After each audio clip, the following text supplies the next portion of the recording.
ప్రధాని నోట బంగారం కొనడాన్ని వాయిదా వేసుకోండి అన్న మాట వెనుక అర్థం అంతరార్థం చెప్పుకున్నాం. బంగారం కొనకపోతే మరి ఏం చేయాలి? బంగారం కొనేవాళ్ళు సామాన్య ప్రజలు కొన్నారు కదా. తులమో మాసమో కొనేవాళ్ళు పెళ్లిళ్ళకు పేరెంటాలకు ఇప్పుడు మధ్యతరగతి కూడా అందకుండా పోయినాయి. బంగారము వెండి అందకుండా పోయినాయి ధరలన్నీ కూడా చూసినాం మనం. దాని కారణం ఏంటంటే ఈ అనవసర మోజు, బంగారం మీద మోజుతో పాటు వాటిని ఒక రకంగా పెట్టుబడిగా భావించడం వల్ల వస్తున్న సమస్య. ఇవాళ బంగారం నిల్వలు ప్రపంచవ్యాప్తంగా చాలా దేశ ప్రభుత్వాల దగ్గర ఉన్నదానికంటే మన భారత ప్రజల దగ్గర ఎక్కువ ఉన్నదంటున్నారు. మన బంగారం నిల్వలు చూసుకుంటే మనం చాలా 4వ స్థానం 5వ స్థానంలో ఉన్నాం. ఇది ప్రభుత్వం దగ్గర, చైనా తర్వాత మనం ఉన్నాం.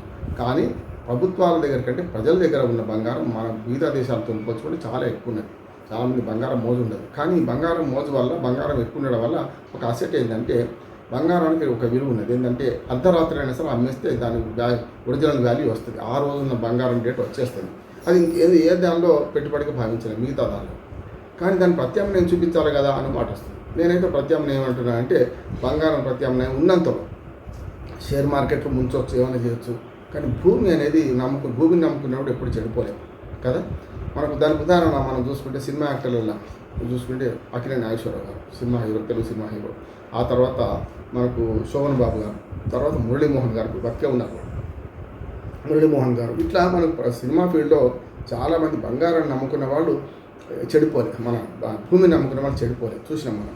భూమి విలువ పెరుగుతుంటుంది. ఇవాళ కాకపోతే ఏముంటుంది, ఒకనాడు 100 రూపాయల గజం ఉన్నది ఇప్పుడు ₹1,00,000 గజమైన సందర్భం ఉన్నది. హైటెక్ సిటీ కాకముందు ఆ గుట్టల్లో కొండల్లో చూసినాం కదా. ఏముండే ₹1,00,000 ₹2,00,000 పెడితే ఒక ఎకరం వచ్చిన సందర్భం చూసినాం మనం. అంటే 10 లక్షలు పెడితే ఒక ఎకరం వచ్చిన సందర్భం చూసినాం. ఇవాళ 10 కాదు 100 కోట్లకు కూడా ఎకరం వస్తలేదు కదా. మరి 10 లక్షలు ఒకనాడు జస్ట్ 30-40 ఏళ్ళ కింద 10 లక్షలు పెట్టుబడి పెట్టిన వాళ్ళకి ఇవాళ 100 కోట్లు వస్తుందంటే అర్థం చేసుకోవచ్చు. ₹1,00,00,000 పెట్టిన అనుకోండి. అప్పుడు కోటికైతే 100 కోట్లు ఎక్కితే 1000 కాదు 10,000% వచ్చినట్టే కదా. అందుకని ఇవన్నీ చూస్తే ఏంటంటే బంగారం మీద పెట్టుబడి పెట్టకుండా దేనిలో పెట్టాలని ప్రశ్నించే వాళ్ళకి ఒకటే మన సమాధానం ఏంటంటే, నేను ఆర్థికవేత్తను గాను సామాజికంగా మనం ఆలోచన చేస్తే ఇవాళ తెలంగాణలో భూముల ధరలు తక్కువైనాయి. హైదరాబాద్లో కొంచెం ఎక్కువ, గ్రామాలలో కూడా తక్కువన్నాయి. కనుక దీని పద్ధతి పెట్టండి, నష్టం ఉన్నది. తక్కువ భూమి తక్కువ దొరికేటప్పుడు అమ్మేటోళ్ళు ఎక్కువ ఉన్నారు, కొనేటోళ్ళు తక్కువ ఉన్నారు. మీరు ఇప్పుడు దాని మీద భూమి మీద పెట్టుబడి పెడితే మంచిదే కదా అంటున్నాను. ఒకటి నెంబర్ 1.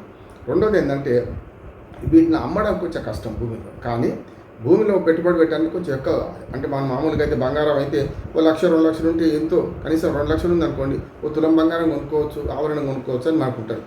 అదే ఓ 50 లక్షలు ఉంటే తప్ప భూమిని కొనలేము మన పరిస్థితి. ఒక అపార్ట్మెంట్ ఫ్లాట్ కొనాలంటే ఇవాళ మినిమం ఇంత చెడిపోయినా శివారు ప్రాంతంలో 50 లక్షలు తక్కువ లేదు. డబుల్ బెడ్రూమ్ ఫ్లాట్ అయితే 50 నుంచి 5 కోట్లకు కూడా ఉంది అపార్ట్మెంట్లలో, సమస్య లేదు.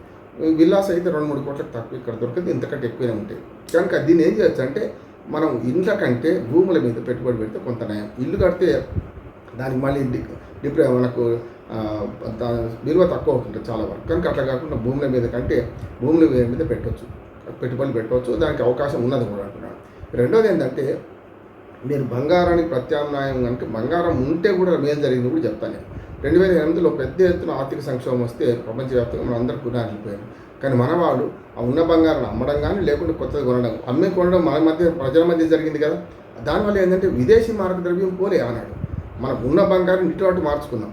యుద్ధ సమయాల్లో కూడా బంగారాన్ని ఇటు అటు మార్చుకున్నాం. అంతేందుకు 2016లో మనకు మోడీ ప్రభుత్వం నోట్ల రద్దు, పెద్ద నోట్ల రద్దు, ₹1,500 నోట్లు రద్దు చేసినప్పుడు పోపు డబ్బా నుంచి చాలా డబ్బులు బయటపడ్డాయి. దానివల్ల ఏమైంది, అప్పుడు సంక్షోభాన్ని ఎదుర్కోవడంలో బంగారం ప్రధాన పాత్ర వహించింది. అరే ఎందుకు ఈ డబ్బులు తొందరగా మార్చుకోవాలి, ఏదో బంగారం కొనుక్కుందాం అనుకున్నారు. తప్పలేదు కదా, తక్కువ కొనుక్కున్నారు. మూడోది ఏంటంటే మనకు కరోనా సంక్షోభం అప్పుడు కూడా మనకు చాలా సంక్షోభంలో మనకు సంక్షోభం నుంచి కొన్ని పాఠాలు నేర్చుకుంటాం. సంక్షోభం నుంచి పరిష్కారాలు కూడా వస్తాయి. కనుక చాలా వరకు మొన్న మోడీ గారు చెప్పిన పొదుపు చర్యల్లో భాగంగా వర్క్ ఫ్రమ్ హోమ్ అప్పటి నుంచి మొదలుపెట్టినాం కదా. చాలా వరకు బయట కదలకుండా ఉన్నాం కదా, ప్రయాణాలు రద్దు చేసుకున్నాం కదా. ఇవన్నీ చేయమనే నిర్బంధం కాదు, ఇక్కడ మనమే చేసుకోవాలి. ఉదాహరణకు ప్రజా రవాణా వ్యవస్థ వాడాలి. నేనైతే స్వయంగా ఆర్టీసీ బస్సులు ప్రయాణం చేస్తాను. ఒక్కడిని పోతే సిటీ బస్సు కూడా ఎక్కుతాను, సమస్య లేదంటాను ఇక్కడ. ఎందుకంటే దానివల్ల రెండు లాభాలు. సామాజికంగా ఏం జరుగుతుందో ప్రజల నుంచి తెలుస్తుంది. మనం కారులో పోతే కష్టం.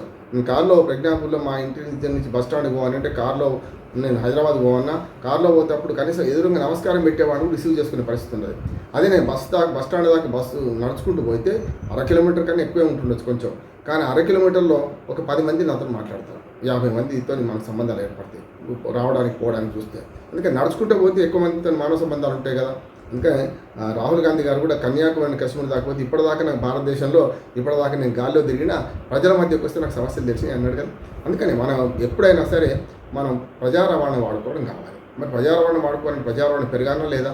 మహిళలకు ఉచిత బస్సు ఇచ్చారు, కానీ అక్కడ రవాణాలో మనకు ఉచిత బస్సులు పెంచాల్సిన అవసరం ఉంది కదా.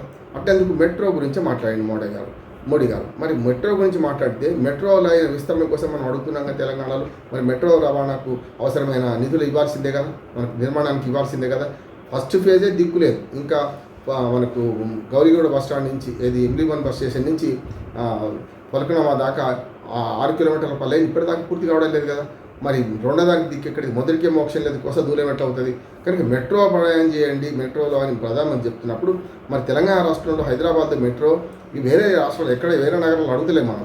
హైదరాబాద్ మెట్రోని ఎందుకు విస్తరించడానికి అవకాశం లేదు? ఎందుకు మరి మీరు డబ్బులు ఇవ్వడం లేదు? అలా సమస్య వస్తుందా కాదా? అట్లానే ఈవీలు వాడండి అంటున్నారు. ఈవీలు వాడాలంటే ఫస్ట్ ఈవీలకు అవసరమైన ఇన్ఫ్రాస్ట్రక్చర్ తయారు చేయాలి కదా. దానికంటే ముఖ్యంగా ఛార్జింగ్ స్టేషన్స్ ఉండాలి కదా. మనం బయటకు వెళ్ళామంటే ఇంటికి తిరిగి వస్తామా లేవో అనే పరిస్థితి ఉంటే కష్టం కదా. మొన్న పెట్రోల్ డీజిల్ ధరలు పెరుగుతాయనే భయం ఒకటి, దొరకదేమో అనుకుంటే చాలామంది పెట్రోల్ బంకుల దగ్గర బారులు తిరిగారు, ఇప్పుడు అవి లేవు కదా. అందుకని ఈ రెండు చూస్తే తప్పక ఇవాళ ఈ పొదుపు చర్యల భాగంగా ప్రభుత్వం చేయాల్సిన పని ఏంటంటే తాను పొదుపు చర్యలు మొట్టమొదటి తానే మొదలుపెట్టాలి.